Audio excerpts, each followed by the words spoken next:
एक लड़का स्कूल से घर आता है। नॉर्मल दिन लग रहा था पर कुछ अलग था। उसके लिए एक चिट्ठी आई। जैसे ही उसने वो लेटर खोला, बैम, कियो हारुतो सीधा टेलीपोर्ट हो गया एक और डायमेंशन में। उसको खुद भी नहीं पता था कि अब उसकी ज़िंदगी कैसे बदलने वाली है। और फिर एक आवाज़ उसके दिमाग के अंदर गूंजती है। ये आवाज़ किसी और की नहीं बल्कि उसकी फ्यूचर वाले खुद की ही है। हाँ, 10 साल बाद का हारुतो, फ्यूचर वाला हारुतो उसे बताता है, तू बनेगा सबसे बड़ा स्पेस टाइम मेज, पर तब तक बहुत देर हो चुकी होगी, इसलिए मुझे अपने पास्ट वाले तुमसे बात करनी पड़ रही है। और यहीं से शुरू होती है हारुतो की असली कहानी। फ्यूचर वाला हारुतो कहता है कि अगर तुम्हें फिर से मुझे मिलना है तो तुम्हें शिनजुकू के एफ रैंक डंजन में अकेले जाना पड़ेगा। घर लौटकर हारुतो सोचता है, क्या ये सब सच है? क्या अब ये बस एक सपना है? पर उस दिन का स्कूल याद आता है, उसका सबसे बुरा दिन। स्कूल में उसके क्लासमेट्स ने उसे खींच कर मारा। उसका चेहरा लिटरली ज़मीन पे घिसट दिया। क्यों? बस एक छोटी सी स्पेल से बच नहीं पाया और सब ने उसकी बेइज्जती की। उन्होंने उसे स्नैक्स लाने भेज दिया।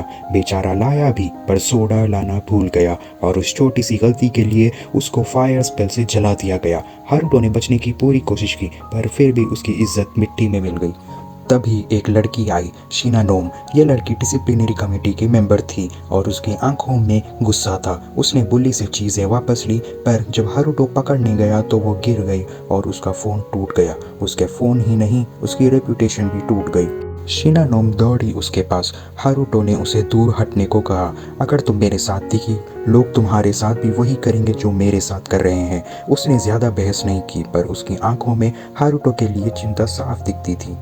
हारुतो अब और बर्दाश्त नहीं कर सकता था। सब उसे कमज़ोर समझते थे और कहते हैं कि वो सिर्फ अपने पेरेंट्स के कनेक्शन की वजह से स्कूल में है, पर उसके पेरेंट्स अब नहीं रहे। एक प्लेन क्रैश ने सब कुछ छीन लिया। उस दिन हारुतो ने फैसला कर लिया, अब वो वही डंजन जाएगा जहां उसका फ्यूचर वाले ने बुलाया था। चिट्ठी को लेकर वो शिनजुकू गया। उस चिट्ठी ने ही उसे गाइड किया कि एक खाली दरवाजे के पास उसने लेटर दीवार पे रखा और वो दीवार जैसे जादू से खुल गई।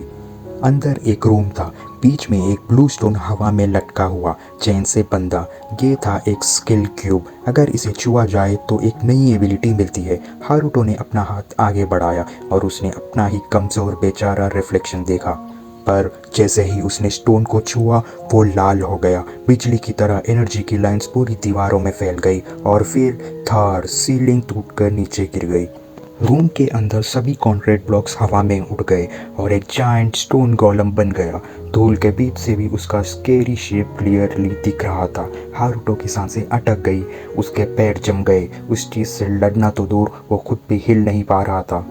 और फिर गोलम ने मूव किया, उसकी स्पीड इनसेन। एक ही अटैक में हारुतो सिट से दीवार में तह गया। एक तरफ फ्यूचर का लेटर और दूसरी तरफ उसका टूटा हुआ फ़ोन। उस स्क्रीन पे एक तस्वीर चमकी, उसकी फैमिली की, वही लोग जिन्होंने कभी उसे प्यार दिया था। लेटर फिर आवाज़ करता है, एक आवाज़ जो उसे प्यार करती थी, जो उसे परवाह करती थी और सबसे ज़्यादा उसे चाहती थी, क्योंकि वो खुद की ही थी, उसका फ्यूचर वाला सेल्फ। सवाल ये था, क्या हारुतो बस हार मान लेगा? क्या वो फिर से सब कुछ खोना चाहता है? उस अंधेरे में उसने स्कूल याद किया, वो बेइज्जती, वो मजाक, और उसके अंदर का एक ही बात जल रही थी, बदला।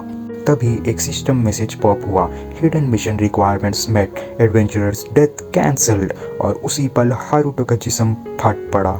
एक धमाका, एक जोरदार ब्लू ऑरा हर तरफ फैल गया। उसका जख्मी बदन खुद को हील करने लगा और तब एक नया message, concept of space time acquired. Haruto अब वही कमजोर लड़का नहीं था, उसका पूरा बदन ब्लू लाइटनिंग से लपेटा हुआ था। उसने अपना पहला स्टेप रखा, space time magic unlock.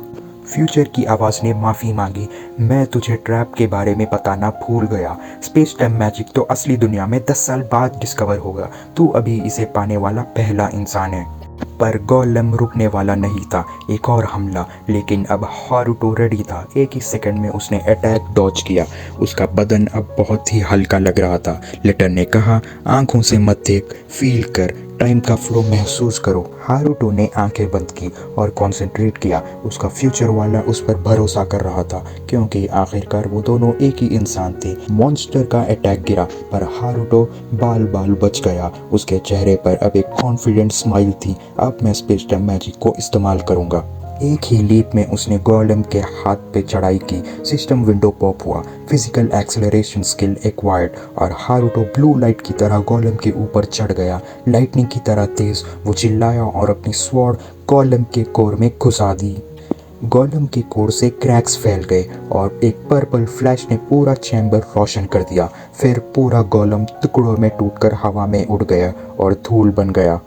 Haruto जमीन पर सेफली लैंड किया। सिस्टम विंडो ब्लिंक किया। Level up +4, tons of credits earned.